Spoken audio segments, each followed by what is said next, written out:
Hello, whisperers. Welcome to the channel. If you enjoy tonight's tale, don't forget to like, subscribe, and share. It helps more than you know. Now, dim the lights, and let's begin tonight's story.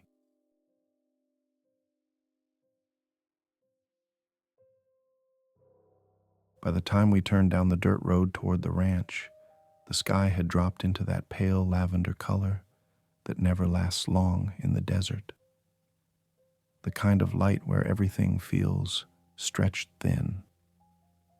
Dalton rolled down his window so he could lean halfway out the truck, scanning the fence line like something might be waiting for us there.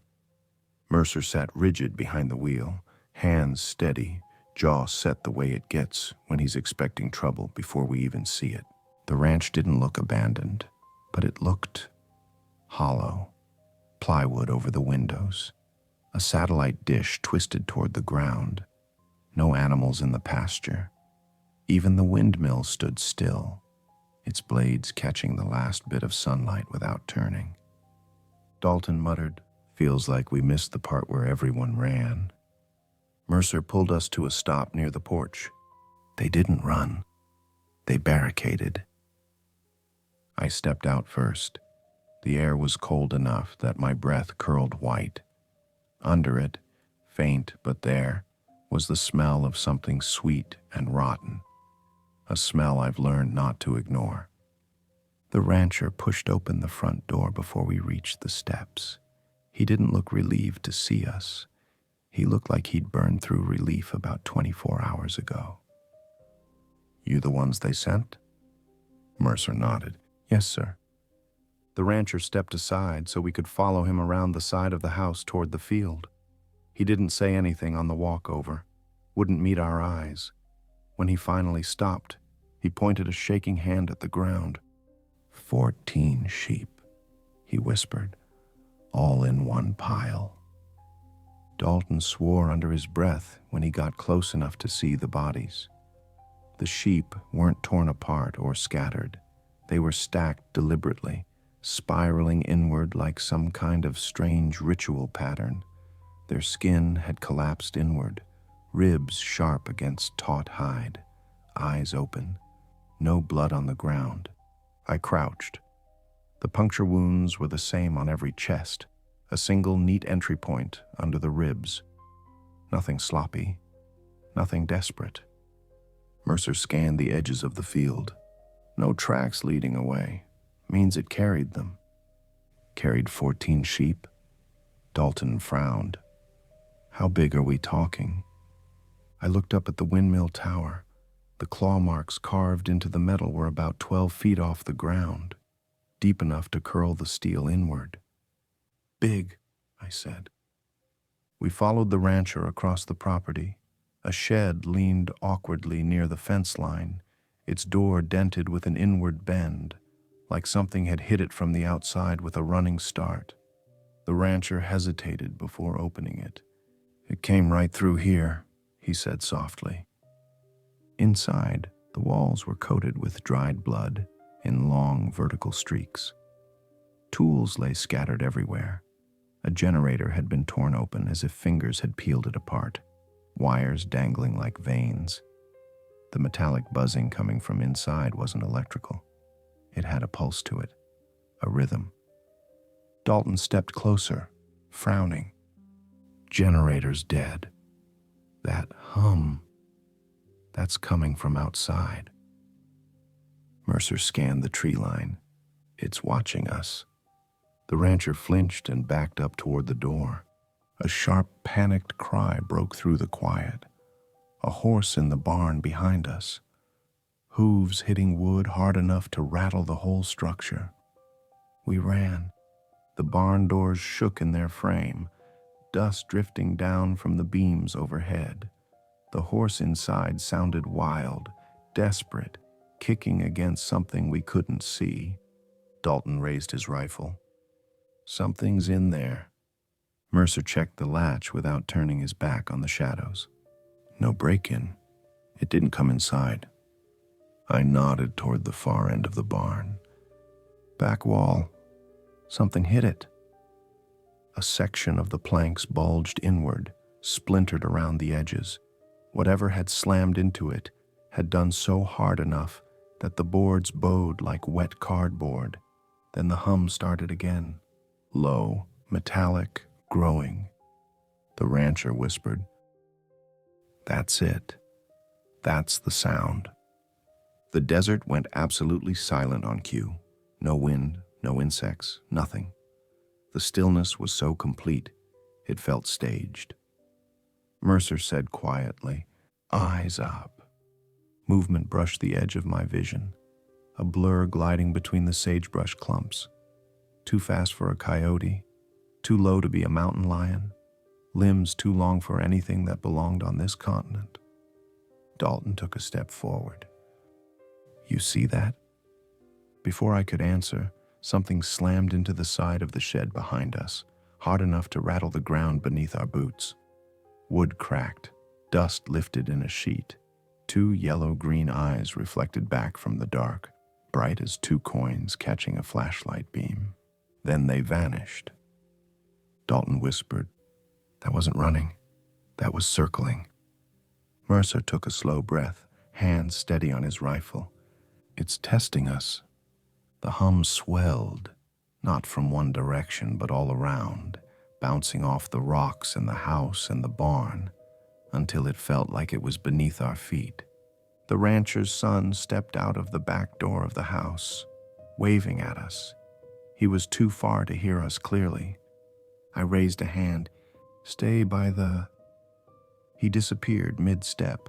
One blink he was there, the next he was gone. Dragged into the brush so fast the motion barely registered. His scream lasted maybe half a second before it was cut off like someone pinched the sound shut. Dalton sprinted toward the spot. I grabbed his vest and yanked him back. No eyes on it, no chase. Mercer crouched low, scanning the bushes. The hum returned, louder, closer, vibrating through my ribs. Whatever was in the brush hadn't run. It was repositioning, waiting. The last of the sunlight slipped behind the ridge, and the desert went black. We found the drag trail just past the edge of the rancher's property, a long groove carved through the frost-crusted dirt that cut straight into the basin like something had been pulled along on its back. Dalton crouched first, running his fingers over the disturbed soil. His breath fogged and drifted sideways in the cold. He looked up at me. Whatever grabbed him didn't stop to rest. Mercer kneeled on the opposite side of the trail, tracing the edges of the marks. Even spacing, no stumbling, means it was carrying the weight easily. I scanned the shadows creeping along the ridgeline. The hum had quieted, but not gone. It had retreated the way an animal does when it knows you're following. Not fear, just calculation. "We stick tight," I said. "No one gets too far from the others." Dalton gave me a half nod, half smirk. "Trust me, I'm not volunteering to get dragged off." We moved fast but controlled, following the trail across the basin as the sky darkened into something cold and metallic. The desert swallowed the last of the orange light and replaced it with a dead blue haze. Frost crackled under every step. The smell hit us before we saw anything. Iron heavy, sickly sweet, almost electrical. Mercer slowed and pointed with the muzzle of his rifle. There. The opening wasn't a cave in the normal sense. It was a collapsed pocket of canyon wall where the rock had peeled back like a wound. A long, narrow slit into darkness. Too dark for reflections, too dark for mistakes. Dalton exhaled through his teeth. "You sure this thing fits in there?" Mercer answered quietly. "It fits anywhere it wants." We entered together, rifles raised. The temperature dropped the second we crossed the threshold. My ears popped like I'd stepped into a pressurized room. The hum returned, faint and pulsing, each beat vibrating the dust on the stone ledges. My flashlight sliced through the dark and hit the first pile of bones. Small ones, goat or sheep. Some cracked straight through, others compressed inward, as though the marrow had been sucked out under pressure. Farther in, the bones got bigger. Human ribs, a femur, a skull with a hole drilled neatly beneath the cheekbone. Mercer whispered, "Why arrange them like this?" "Heat," I said. "Bodies hold temperature. Layers hold it longer." Dalton made a face. "Like insulation, made of people." We moved deeper, stepping around the piles as the air thinned and sharpened. The cave ceiling tapered low, and the walls narrowed toward a wider chamber carved by natural collapse. And that's where we found him. The rancher's son was wedged between two slabs of stone, his face slack, eyes open, chest collapsed inward, same as the animal's. Dalton knelt beside him and shut his eyes gently. "Fuck." Mercer checked the ground. Dragged from the legs. Orientation lines match. I lifted my flashlight higher, sweeping across the far wall, and saw the juvenile. It lay curled on its side, smaller than the adult, but unmistakable. Limbs too long, skin mottled gray-red, spine plates under thin flesh, chest hollowed out. Something had fed on it recently. Dalton whispered, "Looks like it ate its own." Mercer shook his head. "No, it didn't eat it. It drained it. Same wound as the others." Before we could talk more, the hum snapped upward in volume, no longer faint, no longer probing. A warning, a territorial claim. I raised my rifle. All three lights angled upward just in time to catch a blur skittering along the ceiling, limbs contorting unnaturally, claws biting into the stone. The creature's body twisted, eyes reflecting sickly yellow-green. Dalton whispered, "Left." It dropped, not on us, between us, using the momentum to scatter us in three directions. It tore past Mercer, claws raking stone, kicking up a sheet of dust that clouded the chamber. I caught the outline of its limbs in the haze and fired. The round hit its shoulder. The impact knocked it sideways, snarling silently in that vibrating way that made the air distort.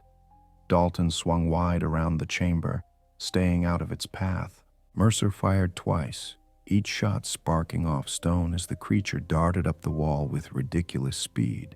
It twisted around a rock spire and lunged straight for him, jaws splitting wide, that needle-like tongue flicking out. I slammed into its shoulder first, knocking it off its trajectory. It hit the ground and rolled, immediately bounding back up with this grotesque, twitching speed, like its joints weren't following standard rules. Dalton raised his rifle. "Luke, down!" I dropped to the cave floor, and Dalton fired over me. The shot clipped the creature's flank, spinning it just enough to break its rush. It screeched without sound, its entire body shaking in a pulse that rattled my teeth. It retreated, back up the wall, into a narrow crack near the chamber ceiling, gone in seconds. Mercer breathed out. "It's not running." "No," I said. "It's repositioning." Dalton wiped sweat from his forehead with a shaky exhale. "So we follow it deeper, right?" I raised my flashlight toward the crack. "No, it wants us deeper." Mercer pointed toward the far side of the chamber. "It came from that direction, but look, drag marks lead the other way." He was right. The drag trail didn't go toward the crack. It went toward a second exit, a narrow split in the rock half hidden behind bone piles. Dalton frowned. Maybe that's where it takes its kills. I nodded slowly. Or where it wants to take us. We stood shoulder to shoulder, lights steady, rifles ready, and stepped toward the split in the stone. The hum echoed from both directions now, above us and ahead of us, layered in pulses that overlapped like something trying to triangulate our breathing. Whatever lived in that canyon didn't think we were prey anymore. We were competition, and it was calling us deeper. By the time we followed the drag trail through the narrow stone split, the canyon had swallowed every sound except our breathing. The rock walls pressed in on both sides, shaped by centuries of wind and floodwater, into smooth cuts that felt unnaturally intentional. The farther we pushed, the colder it became. The kind of cold that didn't belong this far south, where frost shouldn't cling to stone in patterns that looked almost like veins. Dalton walked point, rifle up, breath fogging. This place feels wrong, like it remembers things. Mercer moved carefully along the right wall, tracing claw marks etched deep into the rock. It hasn't been hunting here long. These grooves are fresh. I stayed near the center, scanning for movement. The hum had gone quiet again, but that wasn't comforting. Silence meant the creature was no longer testing our position. It already knew. We reached a wide basin carved into the canyon floor, ringed by boulders and dry brush. A thin sheet of frost coated the ground. In the center lay a pile of carcasses, goats, coyotes, and the rancher's missing animals, stacked haphazardly atop each other. Bones protruded at strange angles, some bent, some hollowed out. The creature fed here, but not the way a predator does. Dalton swallowed hard. It's storing them. Mercer pointed at the cliff overhead. Look, nets of skin, dried strips. It lines this place like insulation. I scanned the ridge. It's nesting. I didn't get the rest of the words out. The hum slammed into us like a pressure wave, vibrating the air so violently it made my ribs ache. A shape surged from behind a cluster of boulders, long, contorted limbs, jaws splitting downward like a wound opening wider. Dalton shouted reflexively, "Mercer! Down!" The creature leapt at him with a burst of obscene speed. Mercer dove aside as it crashed into the ground, skidding across frost and debris. I fired twice, rounds punching into its chest but barely slowing it. It twisted its body mid-lunge, redirecting with impossible precision. Dalton swung around a boulder and fired at its flank. "Luke, push it right!" Mercer staggered back to his feet, slamming a flare into his launcher and firing point blank into the creature's shoulder. The flash of red light illuminated the entire basin in a violent wash. The creature shrieked without sound, its whole body vibrating at a pitch that made my eyes water. I rushed forward and slammed my shoulder into its torso, knocking it sideways into the freeze-crusted dirt. Its claws scraped the stone, showering shards across my face. It spun toward me, mouth peeling open wide enough that the entire lower jaw seemed unhinged. Dalton stepped in, swinging a fire axe he'd grabbed near the ranch earlier. "Back off." The axe buried in the creature's forelimb. It jerked backward, ripping its flesh around the embedded blade, and sprang up the canyon wall. Its body contorted into sharp angles as it scampered up the stone like a spider, limbs stabbing into rock with sickening precision. Mercer raised his rifle. "It's repositioning. Keep moving." We spread out, covering angles as the creature darted across the ridge. Frost fell from above like dust shaken from old rafters. The hum deepened, vibrating the canyon floor. Then a second sound joined it, something heavier. Dalton whispered, eyes wide. "Luke, there's two." My stomach dropped. A larger shape unfolded from the shadows opposite the first. massive, hunched, ribs stretching under pale skin, head dragging low before snapping upward with a sound like bones grinding. Mercer's voice cracked, but not from fear, from calculation. The adult. Dalton steadied his rifle. 2 on 3. Odds aren't terrible. I raised mine. They're animals. We break the pattern. Disrupt the pack. Mercer nodded quickly. Then we isolate one. Force it to choose. I pointed to the rock formation dividing the basin. Split the line. Dalton, draw the juvenile. Mercer, stay with me on the adult. Dalton wiped his mouth and huffed out a shaky breath. Yeah, okay. Make it jealous, piss it off, no problem. He broke right, shouting and firing into the canyon wall. The juvenile lunged after him immediately, blood still dripping from its wounded limb, eyes glinting with something feral and intelligent. The adult stayed focused on us. I felt its attention like weight pressing down on my sternum. Mercer, I whispered, left flank, drive it toward the drop. We advanced slowly, firing in controlled bursts. Each shot hit, but the thing barely flinched. Its muscles rippled under its translucent skin. Absorbing impact like blunt force meant nothing. It moved with a cruel precision, stalking us with low, controlled bursts of speed. Mercer's voice was calm, focused. Luke, take the high angle. I climbed the nearest rock slab as he laid suppressive fire, keeping the creature's attention low.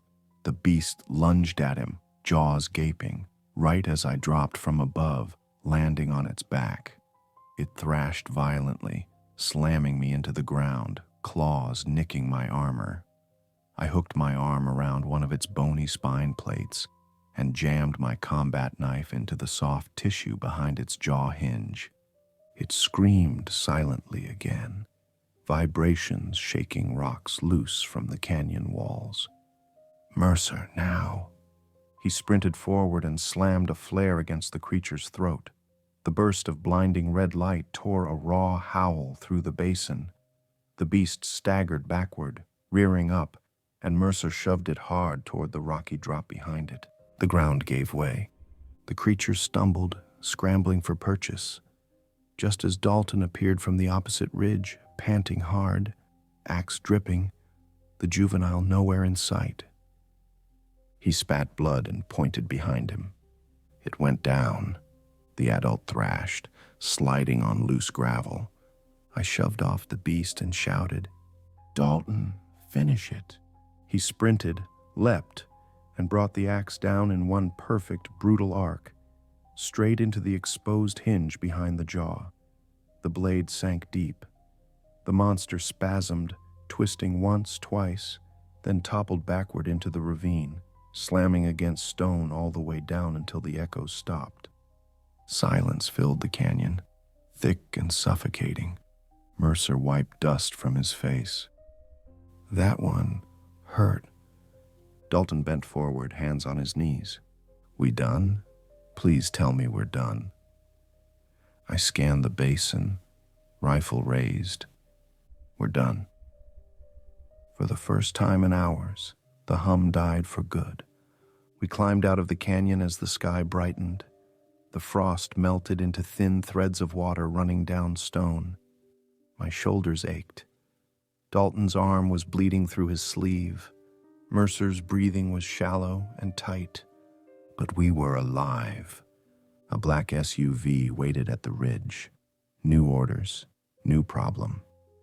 Dalton leaned against the hood and gave me a tired half smile. Think the brass is finally giving us a vacation? Mercer opened the envelope on the dash. Nope. He handed it to me. Redwater Proving Grounds. Solo Operations Evaluation. Mandatory. Below it, Phase 1. Candidates will complete the assessment alone. No radios, no team assistance, no exceptions. My stomach dropped. Dalton squinted. Wait. Alone? Like actually alone? Mercer exhaled slowly. They're splitting us. I closed the folder and felt my pulse jump.